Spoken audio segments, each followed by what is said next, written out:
دا یو روز سوال کړی دی او دا سوالونه په مخه موږ ته راځي. دی وایي چې آیا خلفای راشدینو په منځ کې رفع الیدین کړي دي؟ جواب: زه دا وایم د دې ټولې مسلې نه مخکې خلفای راشدین له ولې ځو؟ اول چا له تله پکار دي؟ اول پیغمبر صلی الله علیه وسلم له تله پکار دي. زو پیغمبر صلی الله علیه وسلم حدیثونه اول ګورو چې پیغمبر صلی الله علیه وسلم رفع الیدین منځ کې کول او کنه. متواتر روایات دي. په صحیح بخاري کې مشهور روایت د عبدالله بن عمر چې پیغمبر صلی الله علیه وسلم به کله منځ ته ننوتو الله اکبر به وي ورفع یدی، لاسونه به اوچت کړو. واذا ركع رفع یدی، او چې کله به رکوع لته لاسونه به اوچت کړو. واذا قال سمع الله لمن حمد رفع یدی، رکوع نه پاسېدو لاسونه به اوچت کړو. واذا قام من الركعتين رفع یدی، چې دوه رکعتونه به پاسېدو دریم ته بیا به لاسونه اوچت کړو. دا طریقه د چا ده؟ د پیغمبر صلی الله علیه وسلم. ضرور دی سوال لم راځو چې آیا خلفای راشدینو دا کار کړی ده؟ چې د پیغمبر نه خبره ثابته شو پوره نه ده؟ نو سوال دا دی چې پیغمبر کړي خلفای راشدینو به نه کړي؟ خامخا به یې کړي، ځکه چې په دې امت کې د پیغمبر تابعداري څوک داسې نشي کولی څنګه چې خلفای راشدینو کړي. خو زه به ته بیا هم پې دلایل وښیم. امام بخاري رحمه الله وایي، امام بخاري وایي امام علي بن المدیني وایي او د هغه باره کې وایي وکان اعلم اهل زمانه، یعنی د خپل زمانې پوهه انسان هغه د امام علي بن المدیني دی. دی وایي حق علی المسلمین، په مسلمانانو باندې دا خبره واجب ده او دا پې حق دی چې د دې حدیث د لاسه دې په منځ کې رفع الیدین کوي. د دیرشو نه زیاتو صحابه کرامو دا روایت را نقل کړي دي، د دیرشو نه زیات. لکه د ابو حمید صحابي هغه روایت خو مشهور دی چې تقریبا څه د پاسه 10 صحابه کرام ناسو او هغه دا وایي زه ستاسو په مخ کې مونځ کوم داسې لکه څنګه چې پیغمبر کړی. هغه ورته وکړه، نو هغه پکې رفع الیدین وکړو. بیا هغه ټولو ورته وویل صدقته، رښتیا دې وکړو، صحیح دې وکړو. هکذا کان یصلي رسول الله صلی الله علیه وسلم، موږ هم پیغمبر صلی الله علیه وسلم په دې طریقې لیدلی چې مونځ به یې کوو. عمر بن خطاب رضی الله عنه روایت نقل دی، علي بن ابي طالب نے نقل دی، عبدالله بن عمر نے نقل دی، وائل بن حجر، مالك بن الحويرث، انس بن مالك، ابو هريره، ابو اسيد، سهل بن سعد، محمد بن مسلمه، ابو موسى، جابر بن عمير او نور داسې صحابه کرام دي. نو دا متواتر روایت دی چې دومره صحابه کرامو نه نقل دی. بلکې سبحان الله امام بخاري په خپل کتاب رفع الیدین کې دا راوړي، رفع الیدین. هسې دا به کیدای شي بعض ملګري اول پرې راوړي چې امام بخاري په دې کتاب لیکلی په رفع الیدین باندې.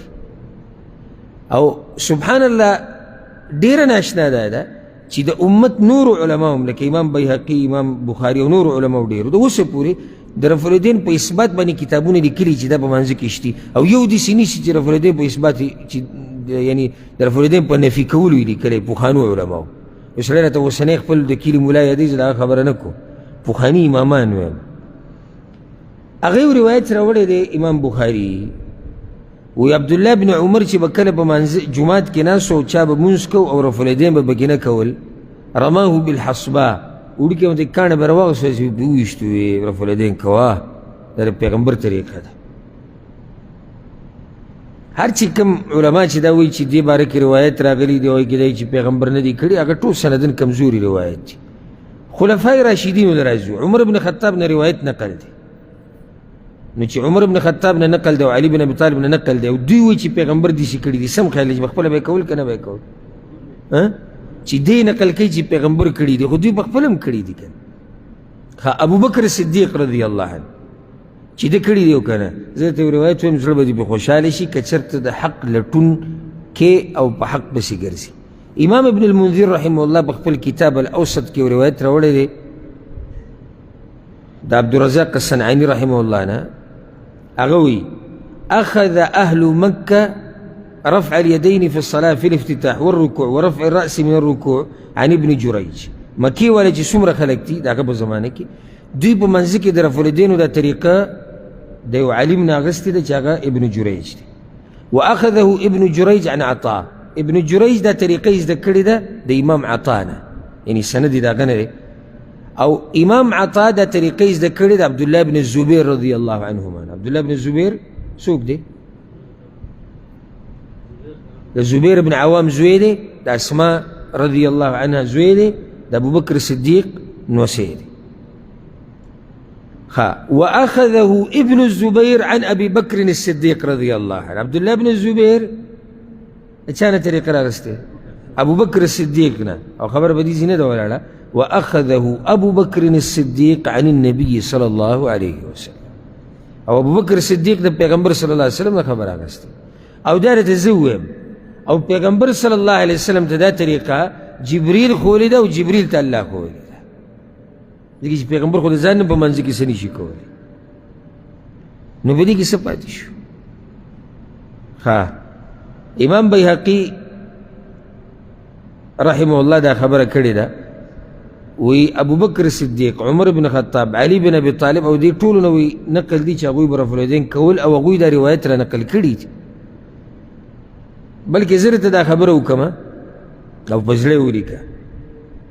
امام بخاري رحمه الله وی په دغه کتاب کې وی لم يثبت عن احد من اصحاب رسول الله صلی الله علیه وسلم انه لم يرفع يديه.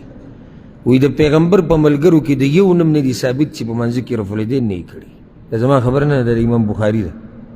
قصه ټوله ختمه شوه. ته د خلفای راشدینو غم وړی او هغه راته څه وایي؟ وی ټولو کړي دي. امام حسن بصري رحمه الله وی ما په خپلو سترګو د پیغمبر صلی الله علیه وسلم ملګري لیدلي دي چې هغوی به لاسونه اوچتول چې کله به منځه ته ننوتو، چې کله به رکوع کړو، چې کله به رکوع نه سر راوچتو. نو ځکه امام بخاري رحمه الله وی وګوره، وی امام حسن بصري دا ونه وی چې بعض صحابه کرام وی ما لیدلي ټولو به دا کار کوو. نو د دې نه دا ثابته شوه چې د رفع الیدین په منځ کې کول دا د ټولو صحابه کرامو عمل دی. اسم دا تپوس نه دی پکار چې خلفای راشدینو به کول او که نه به یې کول. دا خلفای راشدینو هم کړی، دا نورو صحابه کرامو ټولو دا عمل، ځکه چې پیغمبر صلی الله علیه وسلم هغوی ته نصیحت کړی وصلوا کما رأیتمونی اصلي، داسې مونځ به کوئ لکه څنګه چې تاسو زه په منځه لیدلی یم. او هغوی پیغمبر په دې طریقې سره لیدلی په منځه، نو څنګه بیا د هغوی طریقه به جدا وي؟ د هغوی طریقه خو دې جدا کېدی نه شي. او زه به درته د جواب په اخره کې صرف یو خبره وکړم. امام بیهقي رحمه الله کړې ده په دې مسله کې، هم په دې مسلې لیکل کړي امام بیهقي. هغه په اخره کې څه وایي؟ دا خبره را نقل کړې د امام ابو بکر ابن اسحاق نه، مشهور فقیه تیر شوی د پوخا. دا زه د پوخانو علماو خبره کوم، د اوسنو نه. هغه وایي قد صح رفع الیدین، رفع الیدین په منځ کې ثابت دي په دې څلورو ځایونو کې عن النبي صلى الله عليه وسلم، د پیغمبر صلی الله علیه وسلم نه، ثم عن الخلفاء الراشدين، بیا د خلفاء الراشدین نه، ثم عن الصحابة والتابعين، او بیا د صحابه کرامو او بیا د تابعین. نو الله سبحانه وتعالی دې په موږ هم د عمل کولو توفیق راکړي چې هغوی په عمل کوو، ټول صحابه کرام او تابعین او پیغمبر صلی الله علیه وسلم ټول نه مخکې، او موږ یې پرې نه کوو، دا به زموږ بدبختي بیا.